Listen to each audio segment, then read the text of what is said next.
नहमदुहु व नसल्ली अला रसूलिहिल करीम अम्मा बाद औज़ु बिल्लाहि मिनश शैतानिर रजीम बिस्मिल्लाहिर रहमानिर रहीम रब्बि इश्रह ली सदरी व यस्सिर ली अमरी वहलुल उक़दतम मिन लिसानी यफ़क़हू क़ौली। अस्सलामु अलैकुम व रहमतुल्लाहि व बरकातुहू। कैसे हैं आप सब? इंशाअल्लाह खैर वाफ़ियत से होंगे। अल्लाह ताला आप सबको अपने हिफ्ज़ व अमान में रखे, आमीन सुम्मा आमीन। तीसरा पारा सूरह बकरा, लफ्ज़ी तर्जुमा। या अय्युहल्लज़ीना आमनू, ए वो लोगो जो ईमान लाए हो, अनफ़िकू खर्च करो, मिन तय्यिबाति पाकीज़ा चीज़ों में से, मा कसबतुम जो तुमने कमाई हैं, व मिम्मा और इसमें से जो अखरजना निकाला है हमने लकुम तुम्हारे लिए, मिनल अर्ज़ि ज़मीन से, भला और ना तयम्मामु इरादा करो खबीसा नापाक चीज़ों का, मिन्हु उनमें से, तुनफ़िकू जो तुम खर्च करोगे, वलस्तुम और नहीं हो तुम, बिआखिज़ी ही उसको लेने वाले, इल्ला मगर अन ये के, तुग़मीज़ू के अपनी आँखें बंद कर लो, फ़ीही इस बारे में, वालमू और जान लो, अन्नल्लाह बेशक अल्लाह ताला गनीयुन बेपरवाह हमीद काबिल इस्ताइश है। बेशक फरमाया, है लोगो जो ईमान लाए हो, इन पाकीज़ा चीज़ों में से खर्च करो जो तुमने कमाई हैं, और इनमें से भी जो हमने तुम्हारे लिए ज़मीन से निकाली हैं, और इसमें से किसी बुरी चीज़ का इरादा ना करो, यानी किसी रद्दी चीज़ का, कि जिसे तुम खर्च करते हो, हालांकि तुम इसे किसी सूरत लेने वाले नहीं, मगर ये कि इसके बारे में आंखें बंद कर लो और जान लो कि बेशक अल्लाह बड़ा बेपरवाह बेहद खूबियों वाला है। बेशक सुब्हानल्लाहि व बिहम्दिही अदद खल्क़िही व रिज़ा नफ्सिही व ज़ीनता अर्शिही व मिदाद कलिमाती। सदक़े की कबूलियत के लिए जिस तरह ज़रूरी है कि इसके बाद एहसान न जतलाया जाए, तकलीफ़ ना दी जाए, और वो रियाकारी जैसी बीमारी से भी पाक हो, पीछे हम आयात पढ़ रहे हैं, इसी तरह इस आयत में कबूलियत सदक़े के लिए एक और शर्त बयान की जा रही है कि सदक़े में जीन देने वाली जो चीज़ है, इसका उम्दा और तैयब होना ज़रूरी है। अगर कोई शख्स अपने माल में से रद्दी और नकम्मी चीज़ सदक़े में देगा और अच्छी चीज़ अपने पास रखेगा, तो इसका ये अमल ठीक नहीं। इसीलिए अल्लाह ताला ने फरमाया कि ख़राब माल अल्लाह की राह में ख़र्च ना करो, हालांकि ख़ुद तुम्हारा हाल ये है कि अगर कोई तुम्हारा कर्ज़ चुकाने के लिए ख़राब माल दे तो तुम इसे बतबीब खातिर कबूल नहीं करोगे, आंखें बंद करके बसूरत जबरन और कराह ही इसको कबूल करोगे। यानी ऐसी चीज़ जो आपको अगर कोई दे तो आप कभी भी ना लें, ऐसी चीज़ जो है वो किसी को आप भी ना दें। आप सल्लल्लाहु अलैहि वसल्लम ने फरमाया, तुम उस वक्त तक मोमिन नहीं हो सकते जब तक कि अपने भाई के लिए वही चीज़ पसंद ना करो जो तुम अपने लिए पसंद करते हो। तो यहाँ पर सदक़े के बारे में भी यही फरमाया गया कि वो चीज़ कि अगर कोई तुम्हें दे तो तुम कभी भी ना उसको लो, तो ऐसी चीज़ तुम भी किसी को ना दो। सैयदना बरार रज़ी अल्लाह अन्हु बयान करते हैं कि ये आयत जो थी हम ग्रोह अंसार के बारे में नाजिल हुई। हम खजूरों वाले थे, हम में से लोग अपनी खजूरों में से कसरत और किल्लत के मुवाफिक खजूरें लेकर आते थे।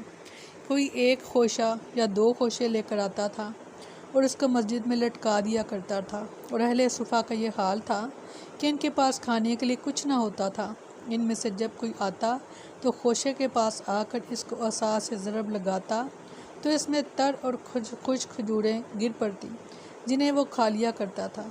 और जिनको नेकी करने की कोई रग़बत नहीं थी, इनमें से बाज़ लोग नकम्मे और रद्दी खोशे लेकर आते जो टूटे फूटे होते थे, वो भी इन खोशों को लटका दिया करते थे।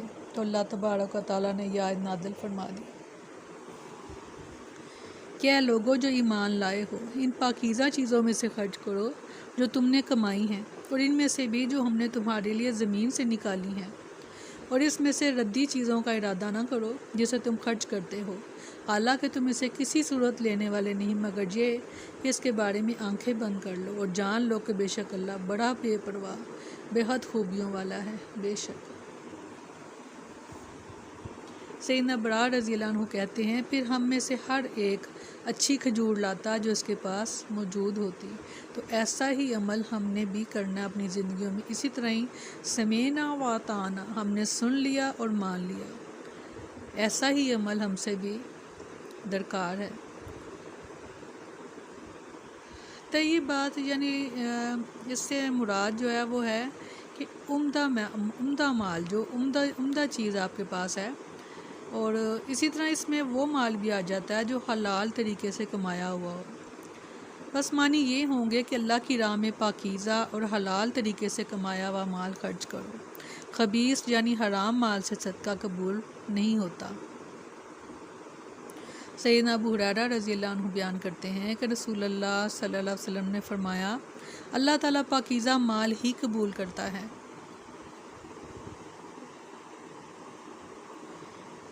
انسان کی کمائی کے بڑے ذرائع جو ہیں وہ 4 ہیں، ایک ہے زراعت، دوسرا صنعت، تیسرا تجارت اور چوتھا ملازمت۔ کمائی جس ذریعے سے بھی ہو، اگر وہ نصاب کو پہنچ جائے جو 70 گرام سونا یا 460 گرام چاندی ہے، یا کسی کے پاس اتنی قیمت کا مال ہو اور اس پر سال گزر جائے تو زکوٰۃ دینا پڑے گی۔ سیدنا ابو سعید خدری رضی اللہ عنہ بیان کرتے ہیں کہ رسول اللہ صلی اللہ علیہ وسلم نے فرمایا، 5 وسق سے کم میں زکوٰۃ نہیں۔ بعض لوگ کہتے ہیں کہ مال تجارت میں زکوٰۃ نہیں۔ اس آیت سے استدلال کر کے امام بخاری کہتے ہیں کہ البتہ زمین سے حاصل ہونے والی فصل کا عشر فصل اٹھاتے ہی ادا کرنا ہوگا۔ اس سے مراد عشر یا نصف عشر ہے۔ اگر زمین سے کھینچ کر پانی لگایا جائے تو نصف عشر، اور اگر بارانی یا نہری ہو تو عشر۔